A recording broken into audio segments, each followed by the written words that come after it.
Hello friends, welcome to the Science Hub. एक छोटा सा नोटिफिकेशन आपके लिए है कि हमने हमारे चैनल का नाम चेंज करके द आर्ट ऑफ साइंस से साइंस हब कर दिया है। तो ज़्यादा कन्फ्यूजन होने की कोई ज़रूरत है नहीं। और आप ये जो अपना चैनल है इसे सब्सक्राइब करिए, शेयर करिए और यहीं से हमारे साथ बने रहिए।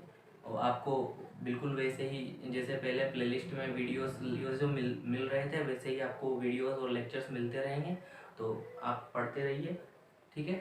तो हम लास्ट जो अपन ने वीडियो बनाया था, जो आरबीएससी साइंस 10th क्लास की जो बुक थी, उसका चैप्टर सेकंड में अपने डाइजेशन सिस्टम अपन ने कंप्लीट कर लिया था। तो आज जो अगला टॉपिक है अपना चैप्टर जो सेकंड है, ह्यूमन सिस्टम्स, उसी का जो टॉपिक है रेस्पिरेटरी सिस्टम, ठीक है। डाइजेस्टिव सिस्टम हमारा कंप्लीट हो चुका है, पाचन तंत्र हमने पढ़ लिया है। तो अगला जो टॉपिक है वो है श्वसन तंत्र। तो ये एक लेबल्ड डायग्राम है आपके सामने, जिसमें हमने कुछ नाम वाम लिख के और जो जो भी ऑर्गन्स हैं, जो भी अंग हैं, उनको हमने लेबल किया हुआ है। और यहाँ से अगर एग्ज़ाम में क्वेश्चन आता है आपके, वही काफ़ी इंपॉर्टेंट टॉपिक भी है, तो यहाँ से आपके क्वेश्चंस बनते भी हैं। तो इसको आप एक बार लर्न कर लेंगे तो उसके बाद सारी आपकी क्वेरीज खत्म हो जाएंगी। और ये जो टॉपिक है श्वसन तंत्र, ये आपको ऐसे तरीके से समझाया जाएगा कि आपको भूलने की कोई चांसेस नहीं है। और जब भी क्वेश्चन आता है यहाँ से आप आसानी से उसको हैंडल कर सकते हैं, ठीक है। और पूरे के पूरे जो मार्क्स है यहाँ से आप गेन कर सकते हो। और ये जो डायग्राम है ये सबसे इम्पोर्टेंट है इसके लिए। एक बार डायग्राम अगर आपको समझ में आ गया, यानी कि पूरा का पूरा सिस्टम आपको आसानी से समझ में आ जाएगा। जितने भी ऑर्गन्स हैं जिनके नाम यहाँ पे लिखे हुए हैं, उनको हम एक बार डिटेल में फिर स्टडी कर लेंगे, ठीक है। तो हम स्टार्ट करते हैं श्वसन तंत्र, ह्यूमन रेस्पिरेटरी सिस्टम जो है, ठीक है। ये एक डायग्राम है, इसका या तो आप एक बार स्क्रीनशॉट ले लीजिएगा या फिर इसको नोट कर लीजिएगा। और जब 2-3 बार जब इसकी प्रैक्टिस करेंगे तो फिर ये आसानी से बन जाएगा। ऐसा कोई ज़्यादा हार्ड डायग्राम है नहीं है, ठीक है। तो अब अपन स्टार्ट करते हैं श्वसन तंत्र, रेस्पिरेटरी सिस्टम। ये जो मुग्गुआ अपन ने पढ़ी थी सबसे पहले, अगर अपन इसकी बात करें तो ये थी बकल केविटी। जो बकल केविटी हमने पढ़ी थी डाइजेस्टिव सिस्टम में, तो ये वाला जो हिस्सा पढ़ा था, यानी ये माउथ वाला जो हिस्सा था, ये था अपना बकल केविटी का, जिसके अंदर टंग और टिथ हमने पढ़े थे, ठीक है। तो जो मेन बात ये है कि जो बकल केविटी है, और ये इसे बोलते हैं अपन नजल केविटी, यानी नासिका गुहा। गुहा का मतलब मैंने आपको बता दिया था, एक ऐसी खाली स्पेस जहाँ पे, जैसे कि एग्जाम्पल लिया था हमने नॉर्मल बॉल पेन जो होता है, तो अपन देखते हैं कि जो उसका आउटर कवरिंग है और जो रिफिल है उसके बीच में जो स्पेस होता है, तो वो एक कैविटी है, यानी कि उस पेन की कैविटी है, ठीक है। तो हमने कैविटी यानी गुहा के बारे में हमने बात किया था। तो गुहा का मतलब आपको समझ में आ गया होगा। उसी प्रकार जिस प्रकार मुख गुहा के अंदर टंग और टिथ हमने पढ़े थे, उसी प्रकार ये नजल कैविटी होती है, जो कि ये वाला पोर्शन है अपना, जहाँ से नोज की ओपनिंग भी है, ठीक है। तो इसको अपन नजल केविटी यानी नासिका गुहा बोलते हैं। अब ये जो चीज़ है बीच की, ये जो बीच वाला जो हिस्सा है, ठीक है, ये अपना जो तालू होता है ऊपर, यानी पैलेट जो होता है, जहाँ पे यहाँ पे छोटे छोटे से दांत दांत ऐसे निकले हुए होंगे, ठीक है। तो ये होता है अपना जो तालू होता है, ठीक है। इससे दोनों के दोनों गुहा है, नासिका गुहा और मुख गुहा अलग हुए रहते हैं, ठीक है। तो मैं जो मेन चीज़ जो यहाँ पे बताना चाह रहा हूँ कि आपको ये चीज़ समझ आ रही होगी कि यहाँ से तो मतलब एयर लेंगे, ठीक है, यहाँ से नासिका के द्वारा, तो और मुख गुहा, तो मुख गुहा का एक अलग पोर्शन हमने पढ़ लिया था। जब मुख गुहा अपन ने पढ़ी थी तो अपन ने बात की थी ये जो ग्रसनी वाले यानी फेरिंग्स वाले रीजन की, इस वाले हिस्से की, यानी ये जो वाला हिस्सा है यहाँ की हमने बात की थी, जहाँ पे फेरिंग्स उपस्थित होता है।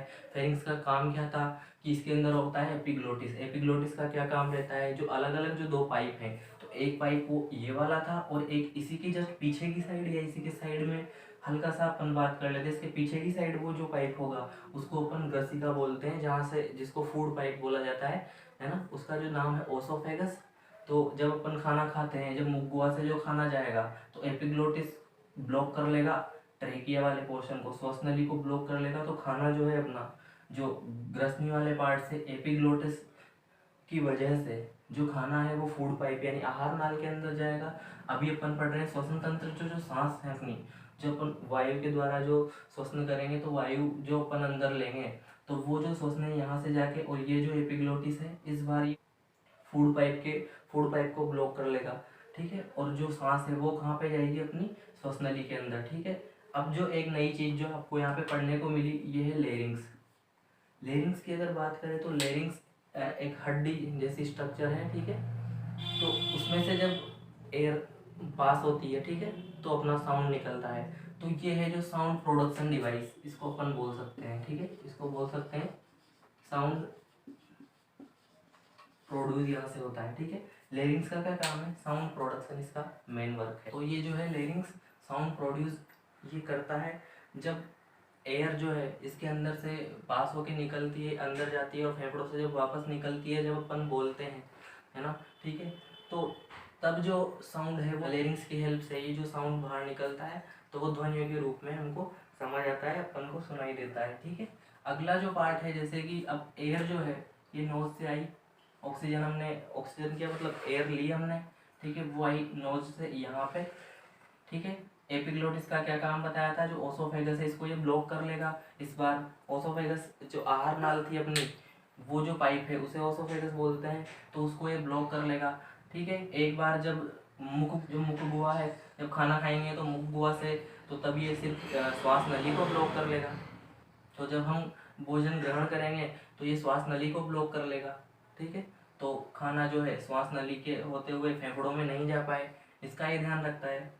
और एयर जो है वो आहार नाल के अंदर नहीं जा पाए, इसका भी यही ध्यान रखता है जो एपिग्लोटिस है अपना। तो एक इम्पोर्टेंट इसका फीचर हो गया, ये आपको याद रखना है एपिग्लोटिस, ठीक है।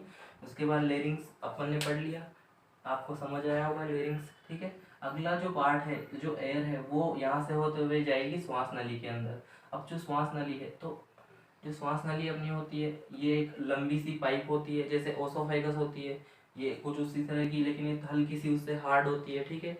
तो ये जो यहाँ से लेके यहाँ तक जो पाइप होगा इसको बोलते हैं श्वास नली, इंग्लिश में इसको बोलते हैं ट्रेकिया। आगे जाके जो ट्रेकिया है वो दो पार्ट में डिवाइड हो जाती है, एक ये और एक ये, यानी एक लेफ्ट वाले लंग में, यानी कि लेफ्ट वाले फेफड़े में चली जाएगी, एक राइट साइड वाले फेफड़े में चली जाएगी। ये है बायां फेफड़ा, ये है दायां फेफड़ा। तो जो श्वास नली है दो भागों में बढ़ जाएगी, उसको उन दो भागों को बोलते हैं श्वसनी। आगे जाके छोटा रूप ले लेगी तो उसको बोलते हैं श्वसनी, इंग्लिश में उसको बोलते हैं ब्रोंकी, ठीक है। अब जब सांस यहाँ तक पहुँच गई, जो एयर अपन ने ली वो यहाँ तक पहुँच गई, तो अब ये जाएगी फेफड़ों के अंदर, किनके माध्यम से? श्वसनी के द्वारा ये फेफड़ों के अंदर पहुँच जाएगी। अब जो एयर है फेफड़ों के अंदर पहुँच गई, तो यहाँ पे बात करते हैं ये जो श्वसनी है, ब्रोंकी है, ब्रोंकी आगे जाके और भी छोटे छोटे भागों में बढ़ जाती है, उसको बोलते हैं श्वसनी का। ये नाम आपको याद रखने पड़ेंगे, श्वास नली, श्वसनी और श्वसनी का, ठीक है। ट्रेकिया, ब्रोंकी और ब्रोंकियोल, ब्रोंकी और ब्रोंकियोल। आगे जाके ये और भी डिवाइड हो गए ब्रोंकियोल में। और हर एक जो ब्रोंकियोल है इसके आगे बॉल लाइक स्ट्रक्चर होती है, गेंद जैसी संरचना, वो छोटी रूप में वो होती है। जिसको अपन यहाँ पे थोड़ा बड़ा करके ऐसे देख सकते हैं कि ये जो एयर आई, यहाँ से जो एयर आई यहाँ पे होते हुए फिर इस एलुवेलाई, इसको जिसको ये जो स्ट्रक्चर होती है बॉल लाइक स्ट्रक्चर, इसको इसका नाम है एलुवेलाई, ठीक है। और ये जो पाइप निकला हुआ है, ये जो अलग से पाइप निकला हुआ है, ये वाला जो पाइप आपको दिख रहा है, ये इधर आगे जा रहा है, इधर आगे निकला हुआ है, ठीक है। तो इस जो स्ट्रक्चर को बोलेंगे ब्लड कैपिलरीज, रक्त केशिकाएं। तो इसका नाम है रक्त केशिका। तो यहाँ पे जो इसका मुख्य काम है उसको अपन अभी वीडियो के लास्ट में समझ लेंगे। वीडियो के लास्ट तक आप बने रहिए, आपको ये पूरी प्रोसेस समझा दी जाएगी। ये जो हिस्सा है, ये जो जाली जैसी संरचना है, नेट लाइक स्ट्रक्चर है, इसको बोलते हैं डायफ्राम। इसका नाम है डायफ्राम। डायफ्राम को जो लास्ट टाइम पे मैंने लास्ट वीडियो में पाचन तंत्र में भी आपको हल्का सा बताया होगा। तो जैसा कि हमने पढ़ा था कि ये जो रेस्पिरेटरी सिस्टम है, श्वसन तंत्र है, ये होता है अपना वक्ष गुहा यानी थोरेक्सिक कैविटी में, ठीक है। थोरेक्सिक कैविटी इसको बोलते हैं, जैसे बकल कैविटी हो गया, नजल कैविटी हो गया, ठीक है। ये जो पूरा श्वसन तंत्र है ये उपस्थित होता है वक्ष गुहा में, ठीक है। तो मैं एक बार आपको एक्सप्लेन कर देता हूँ। जैसे कि हमने पढ़ा, ये तो है अपनी नजल कैविटी यानी नासिका गुहा, ये है जिसमें अपना टंग और टिथ उपस्थित है। वो है अपनी इसका मुख गुहा, बकल कैविटी, ठीक है। ये अपना वाला पोर्शन जो फेरिंग्स हो गया, यहीं पे जो जो कंठ इसको बोलते हैं, जहाँ से साउंड प्रोड्यूस होता है, जहाँ से इसके अंदर कंपन होगा, वाइब्रेशंस इसके अंदर होते हैं जब अपन अपने अंदर से ध्वनि निकलती है, तो ठीक है। तो ये वाला जो हिस्सा है इसको लेरिंग्स अपन बोल देंगे। अब जो ये पोर्शन है यहाँ के बाद इसके नीचे ये जो पोर्शन है, यानी कि ये इसको अपन यहाँ समझ सकते हैं, ये जो पोर्शन है यहाँ से और ये वाला जो हिस्सा है, ठीक है, तो जो श्वसन तंत्र है इस वाले हिस्से में यहाँ पे उपस्थित होता है, और जो बॉडी का ये जो हिस्सा है, ये जो पूरा का पूरा पार्ट है, ठीक है, तो उसे बोलते हैं थोरेसिक कैविटी, वक्ष गुहा, ठीक है। और जैसे बाहर तो आ गया स्केलेटन, स्केलेटल सिस्टम होता है पूरा का पूरा, वो भी आपके एक टॉपिक है, तो उसको भी हम पढ़ेंगे। तो उसके अंदर जो हल्का सा स्पेस होता है, उसके अंदर फिर फेफड़े अपने होते हैं, ठीक है। तो ये जो पूरा का पूरा जो हिस्सा है, ये जो उपस्थित है वक्ष गुहा, इसको बोलते हैं। आप ये चीज़ें, आप ये जो गुहाएं जितनी भी हैं, जितनी भी कैविटीज़ हैं, इसको आप याद रख लेना, वो काफ़ी हेल्प आपको फर्दर स्टडीज़ में भी हेल्प करेगा, ठीक है। तो ये थोरेसिक कैविटी हो गया। अब आपको यहाँ तक समझ में आया होगा। इसके बाद अगर अपन बात करें तो एक छोटी सी जानकारी में जो आपकी बुक के अनुसार जो है, जो चीज़ है कि ये जो हिस्सा है यहाँ से, यानी कि यहाँ से जो नज़ल कैविटी स्टार्ट हुई, यानी कि जो नासिका गुहा जो स्टार्ट हुई अपनी, उसके बाद वो ग्रसनी में जो एयर आई, ग्रसनी के बाद एपिग्लोटिस से होते हुए लेरिंग्स में पहुँचेगी जो एयर, उसके बाद ये जो एयर है अपनी, वो पहुँचेगी जो अपने सांस ली और छोड़ी, तो उसका जो ट्रैक है वो मैं बता रहा हूँ, जो सांस अपन खींचते हैं उसका जो ट्रैक है, कहाँ होके वो गुजरती है अपने फेफड़ों तक कैसे, तो वो अपन बता रहे हैं। तो इसके बाद जो लेरिंग्स के बाद जो एयर गई, वो गई श्वास नली में, श्वास नली से श्वसनी के अंदर, श्वसनी दो भागों में बटी हुई है, तो दोनों तरफ, दोनों फेफड़ों में एयर यहाँ से गुजरेगी। और उसके बाद जो एयर है, श्वसनी के बाद श्वसनी आगे जाके फेफड़ों के अंदर पहुँच जाती है, जहाँ पे वो उसके बहुत सारे भाग होते हैं, उनको श्वसनिका बोलते हैं, ब्रोंकियोल्स उनको बोला जाता है, ठीक है। तो अब जो एयर है वो पहुँच गई लास्ट में, लास्ट जो स्ट्रक्चर है सबसे, जैसे छोटी से छोटी स्ट्रक्चर जब अपन बात करते हैं, तो एक जीवित इंसान या लिविंग ऑर्गेनिजम्स की जो स्मॉलेस्ट यूनिट है वो सेल को कहते हैं। उसी तरह जो लंग्स होते हैं, जो रेस्पिरेटरी सिस्टम है, उसकी स्मॉलेस्ट यूनिट है एल्वेओलाई, ठीक है। तो वहाँ पे जो जब लास्ट टाइम पे जब पहुँचेगी अपनी एयर, तो वहाँ पे जो मेन ये जो स्ट्रक्चर है, आपको यहाँ समझ में आ रहा होगा कि ये जो एयर के अंदर ऑक्सीजन भी थी, CO2 भी थी, नाइट्रोजन वगैरह जो एनवायरनमेंट में, पर्यावरण में जितनी भी गैसें हैं वो उसके अंदर उपस्थित होंगी, लेकिन अपनी बॉडी को जो आवश्यकता है किसकी, ऑक्सीजन की, तो जो ये ब्लड कहाँ से आ रहा है अभी, ये लंग्स से आएगा, सॉरी हार्ट से आएगा, हार्ट से जो ब्लड आएगा और ये वापस से चला जाएगा हार्ट के अंदर। लेकिन इस पे भी अपन वीडियो के लास्ट में या नेक्स्ट वीडियो में बात कर लेंगे, जब अपन ब्लड सर्कुलेटरी सिस्टम पढ़ेंगे, ठीक है। तो ये हार्ट से आया और हार्ट में चला गया, लेकिन यहाँ पे जो चेंजेस होंगे कि ये जो हार्ट से ब्लड यहाँ पे आया, हार्ट से जो ब्लड यहाँ पे आएगा लंग्स के अंदर और एल्वेलाई के पास में होकर जब निकलेगा, तो उसके अंदर CO2 आते समय, तो उसके अंदर CO2 होगी, और जो CO2 है वो दे देगा एल्वेलाई को, और एल्वेलाई से ये जो ब्लड है, ये जो रक्त है, वो ले लेगा ऑक्सीजन को खुद के पास। तो यहाँ पे जो पहले अशुद्ध रक्त आया, जिसके पास ऑक्सीजन की अनुपस्थिति थी, अब और CO2 भी उपस्थिति थी, यानी उसके अंदर CO2 प्रेजेंट थी, जो इम्प्योर ब्लड है उसके अंदर, ठीक है। तो CO2 वो दे देगा एल्वेलाई को, और वहाँ से ले लेगा ऑक्सीजन, और ये जब ब्लड जाएगा तो ये प्योर ब्लड बन जाएगा, ठीक है। उसको बोलते हैं शुद्ध रक्त, वो पहुँचेगा हार्ट के अंदर। तो इसको अपन आगे जो सिस्टम है ब्लड सर्कुलेटरी सिस्टम, उसमें भी पढ़ेंगे। ये सब चीज़ें जुड़ी हुई है, क्योंकि अपने पूरे की पूरी बॉडी के ही तो अलग अलग सिस्टम्स हैं, अलग अलग ऑर्गन्स हैं, उनका अलग अलग वर्क है, सब ऑर्गन्स अपना अपना वर्क करेंगे और ये एक सिस्टम बनाएंगे। तो जितने भी सारे सिस्टम हैं उनसे मिलके पूरी बॉडी बनी हुई है, तो सारे सिस्टम, इसका मतलब है कि जुड़े हुए होंगे, ठीक है, जुड़े हुए होंगे। और यहाँ पे क्या होता है, जैसे लंग्स अपना हो गया, थोरेक्सिक कैविटी के अंदर ये प्रेजेंट होते हैं। तो यहाँ तक आपको ये समझ में आ गया होगा मेरे ख्याल से। जिस भी वर्ड में आपको दिक्कत है आप कमेंट बॉक्स में हमें बता सकते हैं, हम अगली वीडियो में उसके बारे में दोबारा से चर्चा कर लेंगे, ठीक है। तो आपको यहाँ तक समझ में आया होगा, ओके। तो रेस्पिरेटरी सिस्टम का जो डायग्राम अपन ने देख लिया वो आपको समझ में आ गया होगा, ठीक है। और कोई ऑर्गन जो आपको अगर समझ में नहीं आया उसके अंदर, तो आप कमेंट बॉक्स में बता सकते हैं, उसको एक बार दोबारा से रिवाइज करवा दिया जाएगा, ठीक है। तो अपन ये जो एक बोर्ड पे आपको दिखाई दे रहा होगा, एक स्टेप बाय स्टेप जो ऑर्गन्स के नाम हैं, ठीक है, इनको अरेंज किया गया है ऐसे ऑर्डर में जहाँ से अपन ये ऑक्सीजन जो है, यानी जो श्वसन तंत्र में जो ऑक्सीजन अपन लेते हैं, ठीक है, तो वो किस टाइप से वर्क करती है, कहाँ कहाँ से होके वो पहुँचती है और क्या क्या उनके काम है, वो अपन यहाँ पे देख लेते हैं। तो सबसे पहले जो एयर हमने ली, तो उसके अंदर आपको पता है जो अपना एनवायरनमेंट है, जो अपना पर्यावरण है, उसके अंदर CO2, ऑक्सीजन और नाइट्रोजन तीनों गैसें जो इसमें उपस्थित होती है, और भी छोटी मोटी गैसें होती है, लेकिन जो मेन रोल मतलब जो मेन जो ज़्यादा संख्या में जो उपस्थित होती है, ज़्यादा क्वांटिटी जिनकी होती है, वो है carbon dioxide, CO2, O2, oxygen और नाइट्रोजन, ठीक है, N2 जिसको बोलते हैं। तो इसके रूप में उपस्थित होती है। अब जब एयर लेंगे तो वो नजल केविटी से होते हुए, नासिका गुहा से होते हुए, नासिका गुहा आपने पढ़ी थी, ठीक है, नासिका गुहा से होते हुए लंग्स तक यानी फेफड़ों में पहुंचेगी। इसके बीच में जो पार्ट्स जो आए थे रेस्पिरेटरी सिस्टम के, तो उसमें अपन ने पढ़ा था फेरिंग्स, यहाँ पे फेरिंग्स में जाएगी, फेरिंग्स से लेरिंग्स से होते हुए ट्रेकिया में जाएगी, ट्रेकिया से ट्रेकिया को हिंदी में बोलते हैं श्वसनिका, ठीक है, तो श्वसनिका से होते हुए ये जाएगी लंग्स में। अब लंग्स के अंदर जो स्मॉलेस्ट श्वसन तंत्र की सबसे छोटी इकाई जो हमने पढ़ी थी, पुपिका इसको हिंदी में बोलते हैं और इंग्लिश में बोलते हैं एलुवेलाई। एलुवेलाई की अगर डेफिनेशन या पुपिका की अगर परिभाषा आए तो आप लिख सकते हैं ये श्वसन तंत्र की सबसे छोटी इकाई होती है, और इंग्लिश में बोलेंगे इसको the smallest unit of respiratory system, तो वो होती है इज कॉल्ड एलुवेलाई, ठीक है।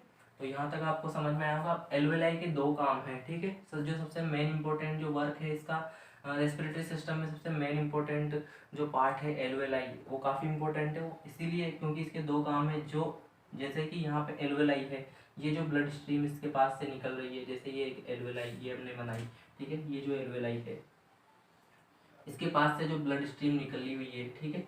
तो अभी जो एलुवेलाई है इसके अंदर क्या आया, मतलब आप यहाँ पे देख सकते हैं कि जो दोबारा से एक बार बना देता हूँ ताकि आपको अच्छे से ये क्लियर हो जाए। तो ये जो इसके पास से जो ब्लड स्ट्रीम निकली हुई है कुछ ऐसे आप समझ सकते हैं इसको, ठीक है। इधर से अपना जो आया इम्प्योर ब्लड, अशुद्ध रक्त, ये कहाँ से आएगा, ये हृदय से आएगा फेफड़ों तक, ठीक है। तो अशुद्ध ब्लड जब यहाँ से इम्प्योर जब ब्लड आया यहाँ से, अशुद्ध रक्त जब आया, तो यानी उसके पास थी कार्बन डाइऑक्साइड की उपस्थिति थी उस रक्त के पास। अब जब ये रक्त यहाँ से निकलेगा इधर, ठीक है, जो ऑक्सीजन है एलुवेलाई के पास, तो वो ऑक्सीजन एलुवेलाई रक्त को दे देगी, यानी कि जो ब्लड कैपिलरीज के अंदर भेज देगी, रक्त केशिकाओं के पास भेज देगी, और जो CO2 है वो एलुवेलाई खुद ले लेगी, ठीक है। तो यहाँ पे अब जो ब्लड निकलेगा ये O2 की उपस्थिति के साथ निकलेगा, जो अब ब्लड निकला उसके अंदर CO2 की तो अनुपस्थिति हो गई और O2 यानी ऑक्सीजन की उपस्थिति हो गई, तो ऑक्सीजन वाला ब्लड को हम बोलते हैं शुद्ध रक्त, ठीक है। अब ये जो रक्त जाएगा फिर से हार्ट में जाएगा, और हार्ट क्या करेगा आगे, इस जो शुद्ध रक्त को भेजेगा ऑर्गन्स के अंदर। तो इधर की अपन बात फिर कर लेंगे। एक बार जो CO2 ब्लड ने रक्त से मतलब रक्त से एलुवेलाई को दी, वो CO2 कहाँ पे जाएगी, वो CO2 एलुवेलाई के पास है, एलुवेलाई से वो वापस लंग्स के बाहर निकलेगी, लंग्स से वो नजल केविटी में जाएगी और वापस से वो बाहर निकाल दी जाएगी। तो CO2 का आपको समझ में आया होगा कैसे CO2 वापस से बाहर निकलती है, ठीक है। अब अगला जो पार्ट है जो अपना ऑक्सीजन यानी शुद्ध रक्त जो पहुंच गया ऑर्गन्स के अंदर, यानी अंगों के अंदर जो शुद्ध रक्त हमारा पहुंच गया है, वो आपको ध्यान है कि अंग बनते किससे हैं, टिश्यूज या उत्तकों से, ठीक है। अब उत्तक किससे बनते हैं, सेल्स या कोशिकाएं जिसको हिंदी में बोलते हैं अपन, ठीक है। तो सेल्स यानी अब ये जो है सबसे छोटी इकाई है लिविंग ऑर्गेनिजम्स की, है ना, जीवित जो जीव है उसकी सबसे छोटी इकाई होती है कोशिका। तो कोशिका में जब ऑक्सीजन पहुंचेगी ब्लड के साथ, ठीक है, तो जो ब्लड है वो कोशिकाओं को ऑक्सीजन दे देगा। अब जो कोशिकाओं के पास ऑक्सीजन पहुंची तो उसका काम क्या है, तो ऑक्सीजन जो क्या काम करेगी, फूड का ऑक्सीडेशन कर देगी, भोजन का ऑक्सीकरण करेगी, और जब भोजन का ऑक्सीकरण होता है ऑक्सीजन की उपस्थिति में, तो फिर निकलती है ऊर्जा, यानी ऊर्जा उत्पादन यहाँ से होता है। ऊर्जा उत्पादन किस फॉर्म में होता है, ATP की फॉर्म में, इसीलिए ATP को करेंसी ऑफ एनर्जी भी बोलते हैं, ठीक है। तो आप ये ध्यान रखना कि जो ऊर्जा है अपने शरीर में जो बनती है ATP की फॉर्म में बनती है, ATP के रूप में ऊर्जा बनती है, ठीक है। इसका जो फुल फॉर्म है एडेनोसाइन ट्राइफॉस्फेट। तो आप जब फर्दर स्टडीज यानी 11th 12th या ग्रेजुएशन स्टैंडर्ड पे जब आप जाएंगे तो आप इसके बारे में काफ़ी लंबा चौड़ा सा आप इसको अध्ययन आपको स्टडी आप करेंगे, ठीक है। ऊर्जा उत्पादन हो गई ATP की फॉर्म में, और वही ऊर्जा को हम काम में लेंगे, ऊर्जा को काम में लेंगे कार्य करने में, ठीक है। तो आपको यहाँ तक ये समझ में आया होगा। अब ये जो ऑक्सीजन यहाँ पे आई, ये CO2 जो यहाँ से रक्त के अंदर आई, इसको अपन एक बार देख लेते हैं। तो आपने पढ़ा होगा जो फोटोसिंथेसिस जो प्रोसेस है, प्रकाश संश्लेषण की क्रिया, जिसके आधार पे जो पौधे हैं वो अपना भोजन बनाते हैं, और उसी तरह जो रेस्पिरेटरी सिस्टम है बिल्कुल इसके अपोजिट वर्क करता है, ठीक है। तो वहाँ से भोजन बनेगा, और ऊर्जा के लिए वहाँ से जो स्टार्च का प्रोडक्शन होगा उसको अपन खाएंगे। उसके बाद अपने शरीर के अंदर यही जो क्रिया होगी श्वसन की, उसके द्वारा वापस से ऊर्जा बनेगी, फिर हम कुछ वर्क करेंगे। तो उसको अपन एक बार देख लेते हैं, ठीक है। यहाँ तक आपको ये समझ में आया होगा। अगर समझ में नहीं आया मैं एक बार दोबारा से इसको बता देता हूँ। तो सबसे पहले हमने एयर ली, जो नजल केविटी के नासिका गुहा से होते हुए लंग्स में पहुंची। लंग्स के से वो पहुंची एल्वेलाई के अंदर, जो कि सबसे छोटी इकाई श्वसन तंत्र की होती है। यहाँ से जो एल्वेलाई के अंदर ऑक्सीजन पहुंचेगी, वो ऑक्सीजन जो एल्वेलाई है वो ब्लड स्ट्रीम में, यानी रक्त जो बह रहा है, रक्त कोशिकाओं में जो रक्त बह रहा है उसको दे देंगे, ठीक है। और यहाँ से जो अशुद्ध रक्त का जो CO2 है वो एल्वेलाई खुद ले लेगी। एल्वेलाई उस CO2 को बाहर निकाल देगी इसी मार्ग से, इसी जो रास्ते से, ठीक है। उसके बाद जो शुद्ध रक्त है वो पहुंचेगा हार्ट के अंदर, यानी हृदय में। हृदय का क्या काम है, ये अंगों तक उस रक्त को पहुंचाएगा, यानी इसको इंग्लिश में ऑर्गन्स बोलते हैं। ऑर्गन से वो ब्लड जो है टिश्यूज में पहुंचेगा, टिश्यूज से वो ब्लड सेल्स में पहुंचेगा। और सेल्स के अंदर जो फूड पोषक तत्व है, जो फूड है, जो अपने डाइजेशन सिस्टम में पड़ा था, उसके बाद जितनी भी जो डाइजेशन फूड का हो गया था उसका ऑक्सीकरण यानी ऑक्सीडेशन हो जाएगा। ऑक्सीडेशन होने के बाद वो ATP की फॉर्म में ऊर्जा बना देगा, और वही ऊर्जा हमको काम करने के लिए जिसकी होती है, ठीक है। तो आई होप कि यहाँ तक आपको रेस्पिरेटरी सिस्टम समझ में आ रहा होगा, ठीक है। तो मैं आपको यहाँ तक ये चीज़ समझ में आई होगी। अब मैं आपसे बात करता हूँ फोटोसिंथेसिस और रेस्पिरेशन के बारे में। उसके बारे में अपन देख लेते हैं। इसके अलावा जो ना शॉर्ट वीडियो में अपलोड कर दूंगा, आप उसको देख के आप आसानी से समझ सकते हैं कि फोटोसिंथेसिस और रेस्पिरेशन कैसे एक दूसरे के साथ और कैसे एक दूसरे के अपोजिट वर्क करते हैं, और कैसे ये एनर्जी फॉर्मेशन होता है पौधों में भी। तो ये जैसे एक प्लांट है, ठीक है। प्लांट बनाएगा अपना फूड, किस रूप में बनाएगा, स्टार्च के रूप में। इसको अपन खाएंगे, ठीक है। ये आया एनिमल्स या ह्यूमंस के पास, ठीक है। एनिमल्स या ह्यूमंस से क्या हुआ, इसका होगा डाइजेशन। डाइजेस्ट इसको करेगा, ठीक है। वही जो फूड है वो पहुंचेगा कहाँ पे, अपने सेल्स में। सेल्स के बाद जो रेस्पिरेटरी सिस्टम से जो ऑक्सीजन आई थी, यानी जो ऑक्सीजन सेल्स के पास आएंगी, तो ये ऑक्सीजन ऑक्सीडेशन ऑफ फूड होगा यहाँ पे, इस ऑक्सीजन की मदद से ऑक्सीडेशन ऑफ फूड। एक बार मैं इनको हिंदी में भी समझा दूंगा, ठीक है। ऑक्सीडेशन ऑफ फूड आएगा, ATP बनेगी, और फिर से वापस हम वर्क करेंगे, ठीक है। तो यहाँ तक आपको ये समझ में आएगा। तो भोजन बनाया स्टार्च के रूप में, किस प्रक्रिया से, प्रकाश संश्लेषण, प्रकाश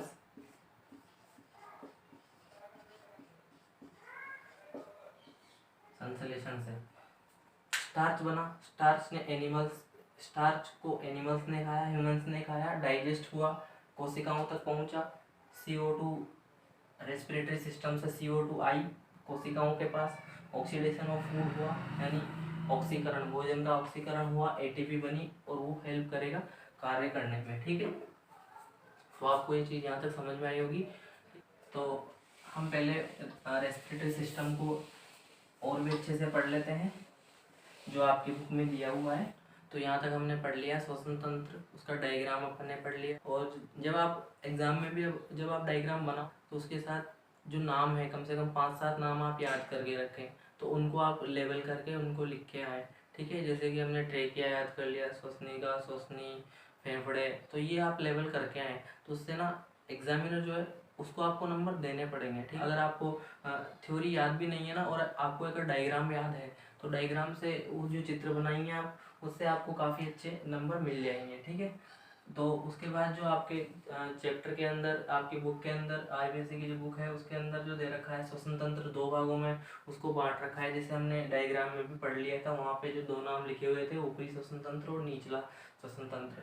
तो ऊपरी जो श्वसन तंत्र है उसके अंदर कौन कौन से भाग हैं, निचला श्वसन तंत्र है उसके अंदर कौन कौन से भाग है। और इससे क्या होगा, जब आप एग्जाम में अपनी आंसर्स लिखेंगे, जैसे क्वेश्चन अगर आ गया श्वसन तंत्र क्या क्या होता है, या फिर श्वसन तंत्र के बारे में बताइए, अगर 5 नंबर का भी क्वेश्चन आ गया ना, तो आप एक डायग्राम बना दीजिए, तो 2 या 3 नंबर आप वो समझिए कि आपके पक्के हो जाएंगे।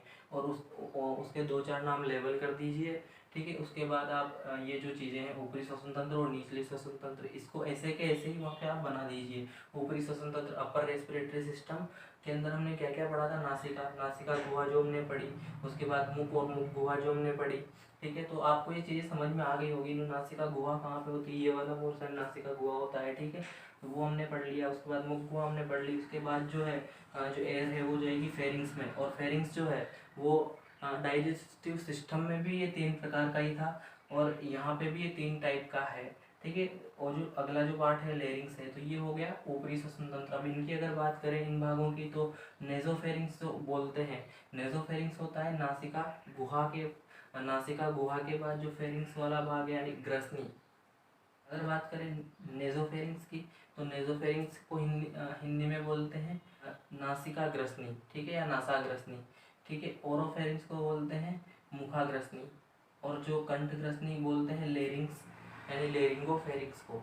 ठीक है, तो ये 3 पार्ट हो गए। ये 3 कोई अलग अलग से डिवाइडेड पार्ट नहीं है। जैसे वो जो फेरिंग्स वाली जो जगह हमने पढ़ी थी, जैसे कि ये अपना जो पोर्शन है, ये यहाँ पे ये तालु हो गया, ये तालु है अपना। ठीक है, या इसको इंग्लिश में बोलते हैं पैलेट। ठीक है, तो ये वाला हिस्सा हो गया। इसके बाद ये नीचे वाला जो जबड़ा है, ठीक है, नीचे का जो जबड़ा होगा, तो ये वाला जो पोर्शन है वो ये हो गया अपना मुख। ठीक है, यहाँ से जो ये वाला हिस्सा है ये हो गया अपना नासिका। अब ये जो चीज़ है ये जाके जाती है एक ऐसी जगह पे जिसको पूरी जगह को हम फेरिंग्स बोलते हैं। ठीक है, तो फेरिंग्स कोई अलग से जगह नहीं है, तो ये फेरिंग्स हो गई। तो ये जो वाला हिस्सा है ये हो गया ओरोफेरिंग्स। ओरोफेरिंग्स यानी कि मुख ग्रसनी। जो नासिका ग्रसनी है तो नासाग्रसनी ये वाला हिस्सा हो गया। और यहीं पे जो अपना लेरिंग्स होगा, ठीक है, उसे बोलते हैं हम कंठ ग्रसनी। तो ये आपको समझ में आ गया होगा। ठीक है, तो आपको ये पार्ट्स याद भी रखने हैं, और इससे आप काफ़ी अच्छे नंबर गेन कर सकते हैं। आसानी से आप नंबर गेन कर सकते हैं। इंग्लिश मीडियम वाले जो बच्चे हैं वो भी इसी से पढ़ सकते हैं, क्योंकि ये बाइलिंगुअल वीडियो है, तो दोनों का काम इससे हो जाएगा। कोई टेंशन करने की ज़रूरत है नहीं। ठीक है, तो अगला जो पार्ट है लोअर रेस्पिरेटरी सिस्टम। तो यहाँ से ऊपर वाला जो हिस्सा है ये अपर रेस्पिरेटरी सिस्टम में आ जाएगा। यहाँ से नीचे वाला जो हिस्सा है वो आ जाएगा लोअर रेस्पिरेटरी सिस्टम में। लोअर रेस्पिरेटरी सिस्टम में हमने पढ़ा श्वसनली, ट्रेकिया। तो लेरिंग्स के बाद जो पोर्शन आएगा वो ट्रेकिया के अंदर सांस जो एयर वो पहुँचेगी। उसके बाद वो 2 भागों में बटेंगी।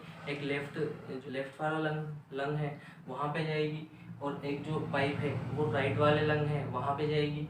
तो जो 2 पाइप्स हैं उसको बोलेंगे ब्रोंकी या श्वसनी। उसके बाद जो लंग्स के अंदर जब ये दोनों पाइप्स पहुंचेंगी तो ये और भी बहुत सारे छोटी छोटी ट्यूब्स के अंदर डिवाइड हो जाएंगे, तो उनको बोलेंगे श्वसनिका, जो कि दोनों लंग्स में होंगी। श्वसनिका आगे जाके एल्विलाई यानी लंग्स के अंदर ही पहुंच गए, और एल्विलाई ये बना लेंगी। एल्विलाई को हिंदी में कुपिका बोलते हैं, और लंग्स को हिंदी में फेफड़े बोलते हैं। एल्विलाई में जब एयर जाएगी तो हमने पढ़ लिया था कैसे वो वर्क करती है। जो ऑक्सीजन है वो एल्विलाई दे देगी ब्लड वेसल्स को, और रक्त में वो ऑक्सीजन चली जाएगी।